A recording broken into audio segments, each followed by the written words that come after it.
Hello friends, आपका welcome है हमारे चैनल पर। आज के दौर में सभी को यह जानने की बहुत उत्सुकता रहती है कि डायनासोर कैसे ख़त्म हुए। तो आज मैं आपको इस वीडियो में बताने वाली हूँ कि डायनासोर कैसे ख़त्म हुए, उनके ख़त्म होने का क्या कारण था। अगर डायनासोर ख़त्म ना होते तो आज हमारा जीवन कैसा होता। तो चलिए वीडियो स्टार्ट करते हैं। 1 करोड़ 60 लाख साल पहले एक क्षुद्र ग्रह 10 अरब परमाणु बमों जितने बल के साथ पृथ्वी से टकराया और विकास का सारा क्रम बदल दिया। आसमान में अंधेरा छा गया और पौधों ने प्रकाश संश्लेषण करना बंद कर दिया। पौधे मर गए, फिर वे जानवर मरे जो इन्हें खाकर जिंदा रहते थे। सभी प्रजातियों का 90% से अधिक गायब हो गया। जब गर्द छंटी तो मुट्ठी भर पक्षियों को छोड़कर सभी डायनासोर विलुप्त हो गए थे। इस टक्कर से जितनी ऊर्जा निकली थी वो हिरोशिमा पर गिराए गए एटम बम से 10 अरब गुना ज़्यादा थी। एस्टेरॉयड के टकराने से सैकड़ों मील दूर तक आग का गोला फैल गया था। इस टक्कर से समंदर में सुनामी की प्रलयकारी लहरें उठी थी जिन्होंने आधी दुनिया में तबाही मचा दी थी। इसी प्रलय के चलते विशालकाय डायनासोर की तमाम नस्लें तबाह हो गई थी। कुछ उड़ने वाले छोटे डायनासोर ही इस तबाही से बच सके थे। बाद में डायनासोर की ये नस्लें परिंदों में तब्दील हो गई। ये मैंने आपको बताया है कि डायनासोर की नस्लें हैं जो वो कैसे ख़त्म हुई। अब मैं आपको बताती हूँ कि डायनासोर किस प्रकार के पाए जाते थे। डायनासोर करीब 23 करोड़ साल पहले विकसित हुए थे। वो आज की रेप्टाइल यानी सांप, छिपकली और मगरमच्छ के पूर्वज थे। इनमें से कुछ उड़ने वाले डायनासोर भी थे जो आज के पक्षियों के पूर्वज थे।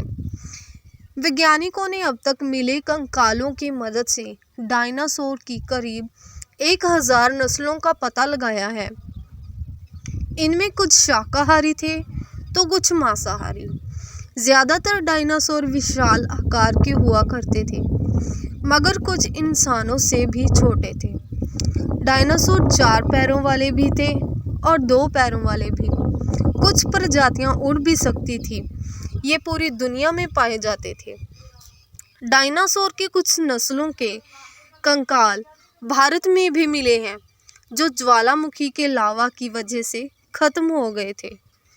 मांसाहारी डायनासोर पर रिसर्च करने वाले अमेरिकी विशेषज्ञ टॉम हेल्थस मानते हैं कि डायनासोर की ज़्यादातर नस्लें आज ख़त्म हो गई होती, मगर उन्हें ये यकीन है कि कुछ प्रजातियां आज भी बची होती अगर धरती से एस्टेरॉयड की टक्कर ना हुई होती।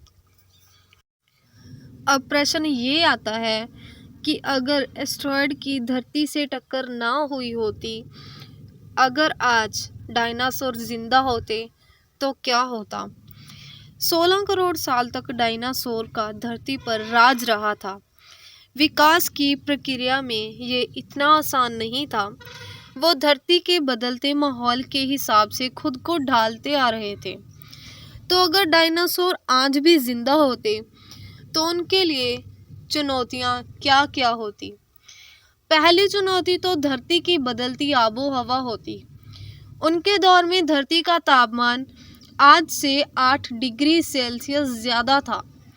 तब आज से ज़्यादा जंगल थे जिनसे उन्हें आसानी से चारा मिल जाता था। इस माहौल में कुछ sauropod डायनासोर जिंदा रह जाते। वो आज की गांव के बराबर के होते। ऐसे कुछ डायनासोर के जीवाश्म यूरोप में मिले हैं, क्योंकि जब क़यामत आई तो 131 फुट लंबे टाइटेनोसॉर्स का दौर ख़त्म हो चुका था।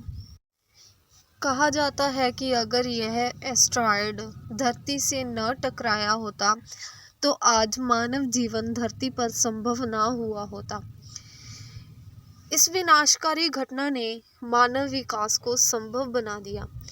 बचे हुए स्तनपायी फले फूले जिनमें छोटे प्रोटो प्राइमेट्स भी शामिल थे जो हमारे अंदर विकसित हुए। कल्पना कीजिए कि क्षुद्र ग्रह चूक गया होता और डायनासोर बच गए होते। सोचो कि अत्यधिक विकसित रैप्टर्स चंद्रमा पर अपना परचम लहरा रहे होते।